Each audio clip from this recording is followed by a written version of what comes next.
একটি শান্ত গ্রামের মধ্যে ছিল একটি ছোট্ট ঘর। সেখানে বাস করত একটি অলস ছেলে। নাম ছিল পলাশ। পলাশের বয়স প্রায় 20 বছর, কিন্তু সে কখনোই কোনো কাজ করতে ইচ্ছুক ছিল না। তার জীবন ছিল একঘেয়ে। কোনো লক্ষ্যে এগোনোর পরিবর্তে সে সবসময় কাটাতো হালকা কাজকর্মে, যেমন নদীর তীরে হাঁটতে যাওয়া, চা খাওয়া, অথবা কখনো কখনো আকাশের দিকে তাকিয়ে বসে থাকা। দেখো দেখো, তোমার ছেলের কাণ্ড দেখো, কত বেলা হয়ে গেল, এখনো ওনার ঘুম থেকে ওঠার নাম নেই। এই অলস ছেলেকে নিয়ে আমি যে কি করি। তার বাবা মা অনেক চেষ্টার পরও তাকে কোনো কাজে আগ্রহী করতে পারছিল না। তারা চাইতেন পলাশ নিজের পায়ে দাঁড়িয়ে কিছু করুক, কিন্তু পলাশের মনোভাব ছিল একেবারে বিপরীত। গ্রামের অন্য সব ছেলেরা তাদের কাজে খুবই ব্যস্ত ছিল।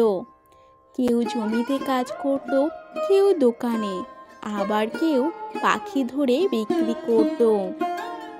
বাড়ির সামনে চায়ের কাপ হাতে খেয়াল করলো পাশের মাঠে কিছু বিশেষ ধরনের ফুল ফুটেছে। এগুলি ছিল লাল, হলুদ, সাদা রঙের নানা ফুল, যেগুলো একে অপরের সাথে মিশে গেছিল যেন এক চমৎকার রঙিন ছবি। পলাশ হঠাৎই অনুভব করলো যে এই ফুলগুলো যদি নিজের হাতে সংগ্রহ করা যেত, তাহলে তার বাগানকে আরো সুন্দর করে সাজানো যেত। এমন একটা ভাবনা তার মনে ঢুকলো। শীঘ্রই এই কাজটি করার কোনো সম্ভাবনা ছিল না, কিন্তু সেই রাতে পলাশের মনে এক মা, আমি একটি ফুলের বাগান তৈরি করতে চাই, কিন্তু কিভাবে করব বুঝতে পারছি না।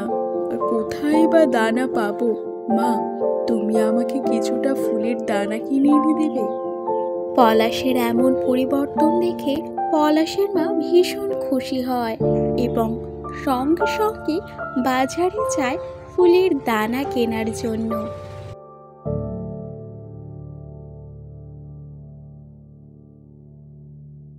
পলাশ আর অলস রইল না। পরদিন সকাল সকাল ঘুম থেকে উঠে বাড়ির পেছনের জমি পরিষ্কার করতে থাকে।